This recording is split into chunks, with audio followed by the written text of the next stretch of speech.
Hello my friends, it's the Game Boy Geek here. Today it's all about the elements. We're talking about the earth, and water, and fire. And we're going to be trying to bend these different elements in an arena with our benders. Today we're talking about Legend of Korra. This is a game from IDW that is on Kickstarter live right now. It is a two-player tactical game where you're going to be playing cards, building and strategizing your decks, and trying to tactically defeat your opponent. So without further ado, let's take a look and I'll see you on the other side.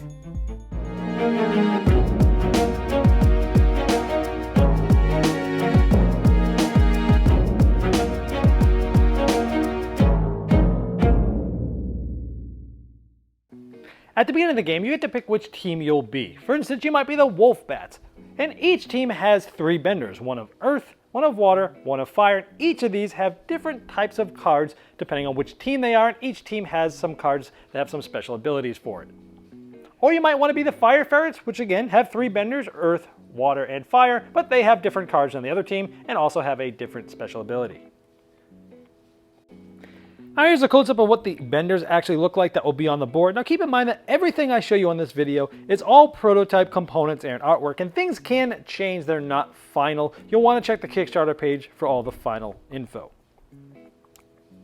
Now each team gets their own starter deck, which has cards that are evenly divided between the three different benders that are there, and these are the cards that allow you to do actions throughout the game. So you're going to start with this deck as your main deck, and you'll be able to start with three of those cards. You'll also be able to construct your strategy decks. You'll have one of each of these for each of your bender, and there's a set way you can set these up for a beginner game, but the crux of the game is once you get good at it, you can customize these decks for each bender, knowing which cards are in there, which one's going to come up. These are going to be able to be purchased later for a certain amount of currency to add to your normal deck. Now here is the board, and each will have your benders starting in the front zone A of each of their sides. One will take the orange, one will take the blue. Over the course of the game, you're going to be playing your cards tactically, adding elemental tokens to your opponent's benders, and then on their turns, if they're not able to resolve these, they will get pushed back through a row. And you're trying to eventually get all of their benders pushed off the back of the board to win. Now at the beginning of your turn, you're going to move your chi up one. This essentially is currency that you'll use later to buy cards from your strategy deck. Now you have your starter draw deck and you'll draw three cards. You'll be playing each of the cards in your hand one at a time, and you'll either be choosing to use it for chi, which is moving this up by one, or you'll be using it for the actions on the card. So let's go over what the different actions do on these cards. Now each of these cards is for a specific bender, and in this case it's fire, and that has the name of my fire bender there. And you'll start from the top and do each of these in order. This means that I must move to an adjacent spot. Now adjacent spots are ones that are next to me. You can never move past these lines into the other players unless they get all moved back. And you can move into spots where your other benders are. Now these are how I attack. This tells me a range up to 2 away from where I am, I can place one of the elemental tokens. In this case, it's going to be a fire token. Now I could go 2 away, but all of these are adjacent right now. This is adjacent to this because it's next to it diagonally, and it's adjacent to these two because right here and this diagonally too. But if this person, instead of moving here, was over here, he could hit here, or he could hit 1, 2. He could hit this one as well. And when he do so, he's going to do one of his fire tokens are going to be placed there. So he might do one like that. And this card actually had another one. Range 2 away, can place 1 token. Now it's up to 2, so I could have placed one right here, which is just 1 away, but I could place it up to 2 away, which is 1, 2, so I could have actually placed one just like that. Now another thing is, the other team on a previous turn might have placed these their own tokens. Now these are close in color. In the final version they'll be different, but they're double-sided and they're different colors. This would be the other team's fire. If you want to, you can move one of your element tokens in the spot of an opponent's element token. They don't have to match, and they will begin to annihilate each other. For every one that they have, you get to remove one of yours from there. So you can actually use that to sort of defend other benders of your own team from the opposite team's element tokens. But in this case, let's just say we put it there. Now after I play that card, I'll have 2 more to play one at a time, and when you play them, you're using them for either chi or the actions. After you've played all 3, you go to the next phase of your turn. We'd then start on the back, work our way up, and see are there any of the opponent's element tokens in the same spot as one of our benders. If so, it would push this person back, and this would get removed. We'd also look and see if there's any areas that have the opponent's tokens that has no benders in it, and those would get removed from the board as well. Now, if there were multiple tokens, this bender would have to move back 2 spots. And when moving back, you don't have to go adjacent. You could actually go, back here for one and then back into the middle here for the second one. It doesn't much matter, but you'd have to move back 2 in this case. Now, if for some reason you're in the back row and you've gotten hit, this bender is knocked out. They just stay out in the ocean region. They are out of the game. And if they were removed, you would remove that strategy deck from your side since you won't be able to use those cards for the rest of the game. You'll also get 3 more chi when you get knocked out, and the opposite team will get this momentum marker. It will be on whatever color is the side of the board they're on. This essentially works like a tiebreaker at the end of the game.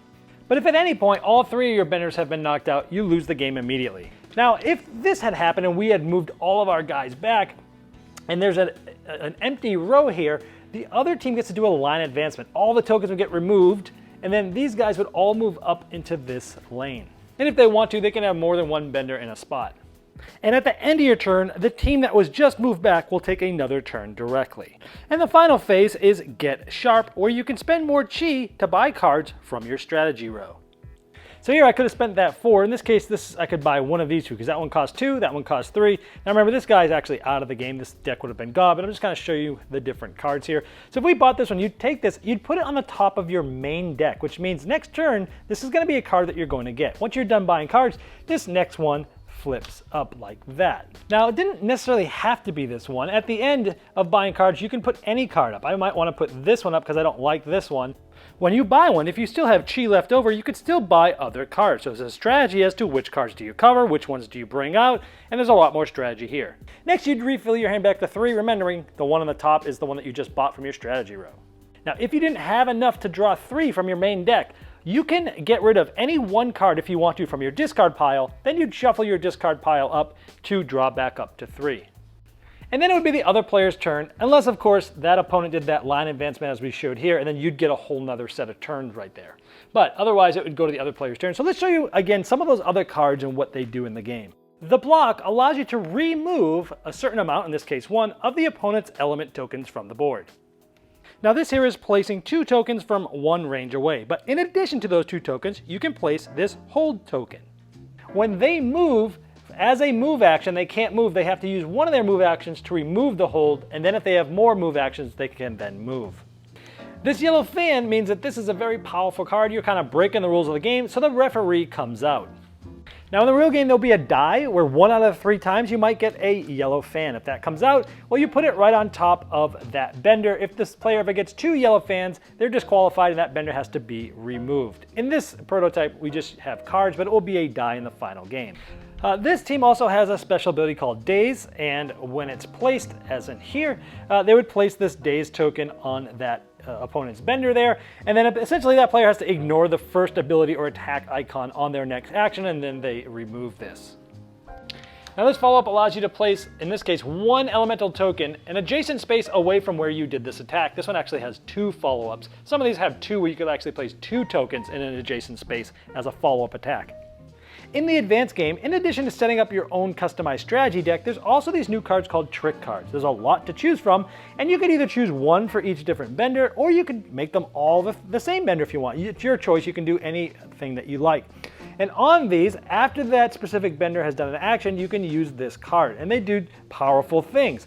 A lot of the times you're going to have to pull a referee card or roll the referee die because they are powerful cards. Otherwise, you'll have to remove them. So they're very powerful, but you get to select which ones, and they're face up so the other player can see what you have there and which benders they have to do with.